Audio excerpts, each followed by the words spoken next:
እንኳን ወደ ጫጩቶች አከታተል መመሪያ በደህና መጡ።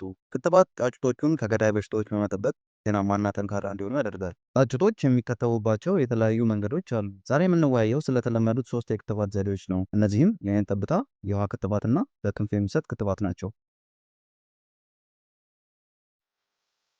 የዓይን ጠብታ ክትባት በጣም ውጤታማ ከሆኑት የክትባት ዘዴዎች ውስጥ አንዱ ነው። እያንዳንዳቸው ጫጩቶች ክትባቱን ሙሉ በሙሉ በቀጥታ በዓይናቸው ማግኘት ይችላሉ። ጫጩቷን በጥንቃቄ በመያዝ ክትባቱን ወደ ዓይን ውስጥ ጠብ ያድርጉ። ጫጩቷ ክትባቱን በትክክል መውሰዷን ለማረጋገጥ ዓይኗን እስክትከፍት ድረስ ይጠብቋል። ይህ የክትባት መንገድ ጊዜ ሊወስድ ስለሚችል ጫጩቶቹን ለመያዝ እንዲረዳው አንድ ሰው አብሮት ቢኖር ጥሩ ይሆናል። በዶሮ ቤት ውስጥ 2 ክፍልፋዮችን በማድረግ አንደኛው ላልተከተቡ ጫጩቶች፣ የተቀረውን ደግሞ የተከተቡ ጫጩቶችን ለማድረግ ይጠቀሙበት። በዚህ መንገድ ምንም አይነት ጫጩቶች ክትባት እንዳያልፋቸው ማድረግ ይችላሉ።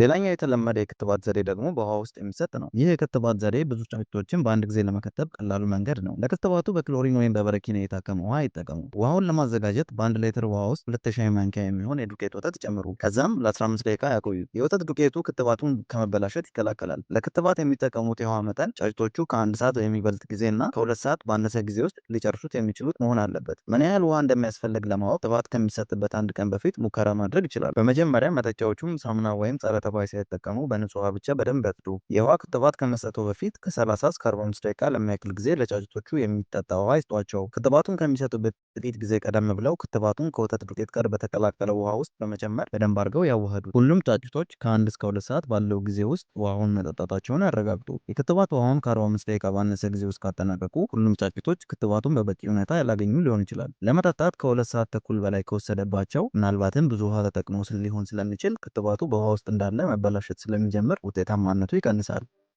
ጫጩቶቹ የክትባት ውሃውን በሚጠጡበት ጊዜ በትክክል እንዲጠጡ በቤት ውስጥ በመዘዋወር ውሃውን ያማስሉ።